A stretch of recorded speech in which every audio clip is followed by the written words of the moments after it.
Om Shanti. Good morning. अव्यक्त मुरली 4 दिसंबर 2022। बाबा का मीठा मीठा लेटर हम मीठे मीठे बच्चों के मीठे मंथन के लिए। मंथन शुरू करने से पहले अव्यक्त बाप दादा की शक्तिशाली किरणों के नीचे बैठ जाते हैं और अनुभव करते हैं, मैं मास्टर सर्वशक्तिमान आत्मा हूँ, सर्वशक्तिमान पिता की संतान हूँ। ये मुरली अव्यक्त बाप दादा के रिवाइज कोर्स 9 जनवरी 1993 के अव्यक्त महावाक्य हैं। महावाक्य का शीर्षक है अव्यक्त वर्ष मनाना, अर्थात सपूत बन सबूत देना, है ना। सपूत बनना है। आज अव्यक्त बाप अपने अव्यक्त मूर्त बच्चों से मिलन मना रहे हैं। अव्यक्त बाप मतलब ब्रह्मा बाबा, उनके तन में शिव बाबा, और उन बच्चों से मिलन मना रहे हैं जो अव्यक्त अवस्था में रहते हैं। अव्यक्त का मतलब क्या है? व्यक्त भाव से परे, न्यारे और अव्यक्त बाप समान प्यारे। अव्यक्त बाप मतलब ब्रह्मा बाबा समान। तो सभी बच्चे विशेष इस वर्ष बाप समान बनने का लक्ष्य रखते हैं। हमारा लक्ष्य क्या है? बाबा समान बनना। और लक्ष्य प्रमाण फिर पुरुषार्थ का। तो बाबा कहते हैं पुरुषार्थ देख करके बाबा हर्षित हो रहे हैं, खुश हो रहा है। आप सब अभी पुरुषार्थ कर रहे हैं ना अव्यक्त वाणियों का, तो बाबा भी खुश हो रहा है। और हर एक का लक्ष्य क्या है? बाप समान बनना ही है। यही तो स्नेह का सबूत है। और स्नेह देने वालों को ही सपूत बच्चा कहा जाता है। बाबा कहते हैं जितना हिम्मतवान बनते हो ना, उतना पदम गुणा बाबा की मदद स्वतः मिलती है। तो ऐसे पात्र बच्चों की क्या निशानी होगी जिनको बाबा की मदद मिलती है?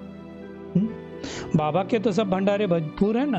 तो ऐसे सपूत बच्चों के लिए क्या होगा? हर एक के दिल से स्नेह की दुआओं से, सर्व के सहयोग की अनुभूतियों से, सर्व खजानों से भंडारे भरपूर रहते हैं। कोई कमी नहीं होगी। किसी खजाने से खाली अपने को अनुभव नहीं करेंगे। उन्हों के दिल से कौन सा गीत बजेगा? अप्राप्त नहीं कोई वस्तु ब्राह्मणों के भंडारे में। उनकी दृष्टि से, वृत्ति से, वाइब्रेशन से, मुख से, संपर्क से हर समय भरपूर आत्मा हूं इसका अनुभव होता रहता है। और ऐसे बच्चे क्या होता है? बाप के साथ भी रहते हैं और साथी भी रहते हैं। यहां भी साथी, परमधाम में भी साथी और सतयुग में भी साथी, सेवा में भी सदा साथी का अनुभव करते हैं। साथी और साथ जो होता है ना, वो समान, साक्षी, न्यारा और प्यारा बना देता है। तो ऐसी स्थिति हमारी है, चेक करो। ब्रह्मा बाबा क्या था? हमेशा शिव बाबा के साथ कंबाइंड। तो ऐसा बाबा कहते बाप और आप कंबाइंड अनुभव करो। जो सपूत बच्चे होंगे ना, वो कंबाइंड अनुभव करेंगे।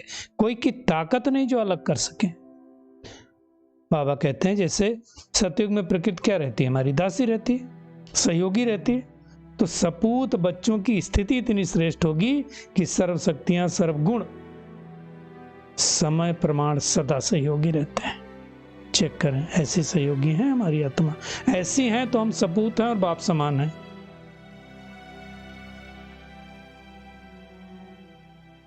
और सपूत बच्चों की सेवा का स्वरूप क्या रहेगा?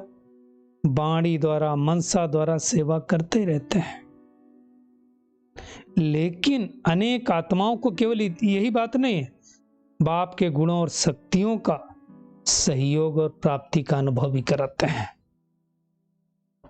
अज्ञानियों को तो हम दान देंगे, ज्ञान दान देंगे, गुण दान देंगे, लेकिन ज्ञानियों को क्या देंगे?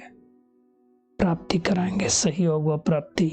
ब्राह्मण आत्माओं को सबसे बड़े से बड़ा दान गुणदान और शक्तियों का दान है।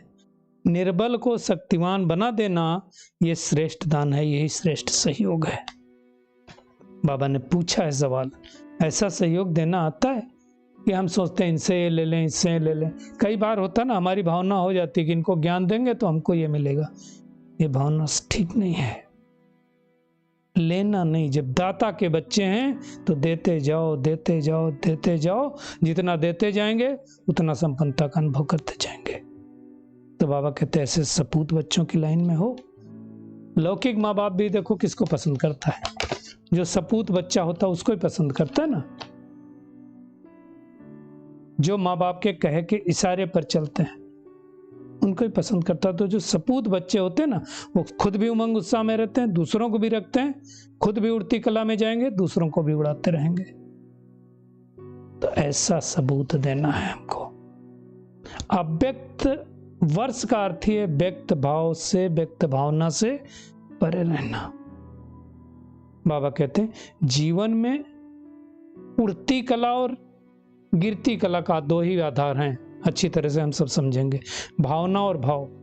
अगर किसी भी आत्मा के प्रति, किसी भी कार्य के प्रति श्रेष्ठ भावना है तो भावना का फल भी श्रेष्ठ प्राप्त होगा, है ना।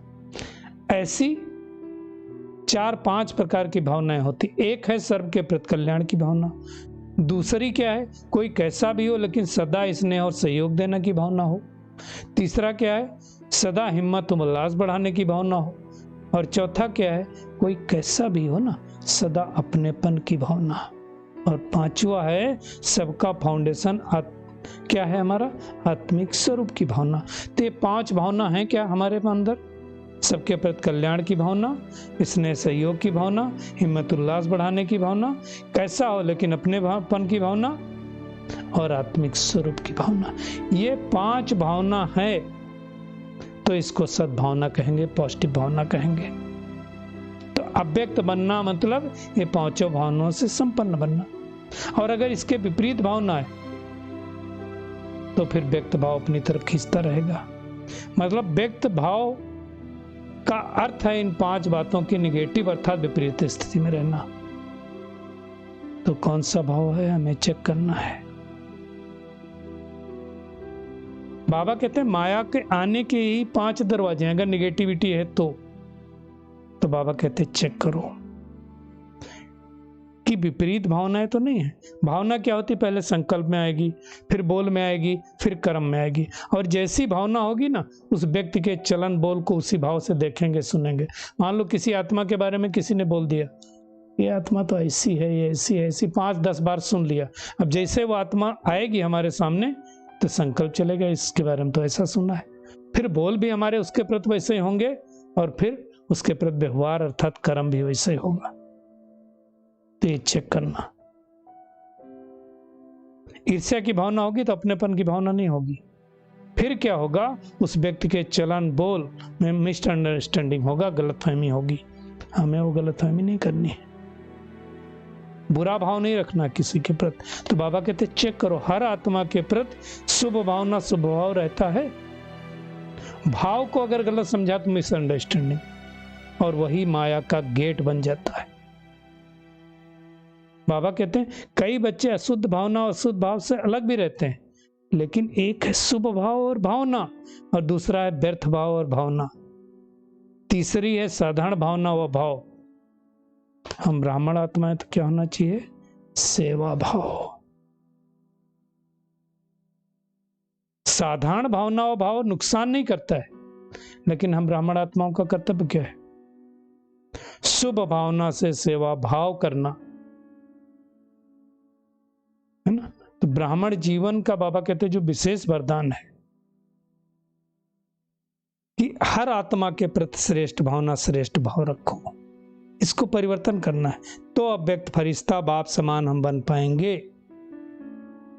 बाबा कहते हैं शुभ भावना मनसा सेवा का श्रेष्ठ साधन क्या है, श्रेष्ठ भाव। वो भी संबंध संपर्क में सर्व के प्यारे रहना है।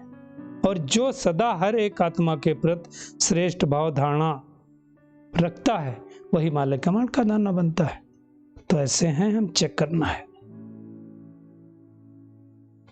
कोई किसी भी भाव से बोले, बाबा कहते चले, लेकिन हर आत्मा के प्रति हमारा शुभ भाव श्रेष्ठ भाव रहे।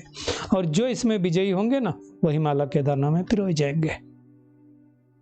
भले भाषण न कर सकें, भले सेवा के प्लान न बना सकें, लेकिन शुभ भाव तो है, श्रेष्ठ भावना तो है, और ऐसी आत्मा सबको सुख देगा। कोई बात नहीं, भाषण करने का चांस नहीं मिलता है, शुभ भावना श्रेष्ठ भावना तो है, वो आत्मा से वाइब्रेशन हमें ऐसे मिलेंगे। ऐसी आत्मा अशुभ भाव अशुभ भावना को भी अपने शुभ भाव और शुभ भावना से परिवर्तन कर देगी। बाबा ने पिछली मुरली में कहा था ना, जैसे गुलाब का फूल क्या करता है, गंदगी से भी, खाद से भी खुशबू निकाल लेता है और खुशबूदार फूल बन जाता है। तो श्रेष्ठ आत्माओं का कर्तव्य क्या है, अशुभ व्यर्थ और साधारण भावना भाव को भी श्रेष्ठता में बदल देना। बाबा कहते जब प्रकृति को तमोगुणी से सतोगुणी बना सकते हो, तो क्या आत्माओं के भाव भावना को परिवर्तन नहीं कर सकते हो? तो हमें वो सूक्ष्म चेकिंग करनी है। यही लक्ष्य रखेंगे तो हम बाप समान अव्यक्त फरिश्ता बन जाएंगे। तो ऐसे हमें फरिश्ता बनाना है। तो क्या आज का होमवर्क है, हमें ऐसा सपूत बच्चा बनना है कि हर आत्मा के प्रति शुभ भाव श्रेष्ठ भावना रहे, हर खजाने से शक्तियों से भरपूर रहें और हर आत्मा के प्रति दान देने की शुभ भाव श्रेष्ठ भावना हो, सर्व के प्रति श्रेष्ठ भावना। ऐसी भी परिवर्तक आत्मा बनना है हमें। फिर बाबा ने दादियों से मुलाकात की, दादी जानकी से कहा कि हिम्मत और सहयोग के कारण अपने शरीर को चला रहे हो, है ना, तो जैसे शरीर को भी तो रेस्ट देना पड़ता है ना, तो वैसे रेस्ट देते रहना है। फिर दादी जी से बात किया, मतलब दादी प्रकाश मणि जी से बात किया, सर्विस करके दादी जी आई थी। चंद्रमणि दादी से बात किया कि आप चक्रवर्ती बन गई, सेवा करके आई, चक्कर लगा के आना तो उसको चक्रवर्ती, है ना। और उस समय बाबा ने दादी जानकी से कहा था कि आप फॉरेन से यहाँ हो तो बैठ तो जाएंगी नहीं, आते जाते रहेंगी, लेकिन फाइनली मधुबन आ जाएंगी। तो आई ने लास्ट में चीफ बनी उसकी। फिर बाबा ने वरदान दिया, ज्ञान को लाइट और माइट के रूप से समय पर कार्य में लगाने वाले ज्ञानी तो आत्मा भाव। बाबा कहते ज्ञान अर्थात नॉलेज, और नॉलेज इज लाइट और माइट कहा जाता है। नॉलेज ज्ञान तो ही है, लाइट भी है और शक्ति भी है। बाबा कहते हैं जब लाइट है अर्थात रोशनी है, तो ये रांग है, राइट है, अंधकार है, प्रकाश है, व्यर्थ है, समर्थ है, सबको पता चलता है। लाइट और माइट से संपन्न आत्मा कभी अंधकार में नहीं रह सकती, क्योंकि उसको पता रहता है क्या सही है क्या गलत है। अगर अंधकार समझते हुए भी अंधकार में हैं तो उसे ज्ञानी व समझदार नहीं कहा जाएगा। अगर अंधकार समझते हैं तो प्रकाश जलाओ ना, अंधकार में क्यों रहो। ज्ञानी तो आत्मा कभी भी रांग कर्मों के, संकल्पों के व स्वभाव संस्कार के बसीभूत नहीं हो सकती। तो ऐसे ज्ञानी तो आत्मा हैं, ये हमें चेकिंग करनी है। स्लोगन है, हीरो पार्ट बजाने के लिए जीरो बाप के साथ कंबाइंड होकर रहो। बाबा जीरो, मैं आत्मा जीरो, उनके साथ कंबाइंड रहो। चलिए परमात्मा किरणों के नीचे बैठ जाते हैं और अनुभव करते हैं हीरो बाप के साथ, जीरो बाप के साथ हीरो पार्ट बजाने वाली मैं कोटों में कोई आत्मा हूं, व्यक्त में रहते हुए भी अव्यक्त भाव से संपन्न आत्मा हूं। बाप समान श्रेष्ठ पुरुषार्थ करके निर्बल आत्माओं को सहयोग देने वाली आत्मा हूं। हर एक आत्मा के प्रति शुभ भावना, श्रेष्ठ भाव रखने वाली आत्मा हूं। सबके प्रति कल्याण की भावना, सदा स्नेह सहयोग की भावना, सदा हिम्मत उल्लास की भावना, अपनेपन की भावना और आत्मिक स्वरूप की भावना रखने वाली कोटों में कोई आत्मा हूं। ज्ञान की लाइट और माइट दे करके समय पर उन शक्तियों को कार्य में लगाने वाली ज्ञानी तो आत्मा हूं। शुक्रिया मीठे प्यारे बाप दादा, शुक्रिया आप सभी का इस मीठे मंथन के लिए। ओम शांति।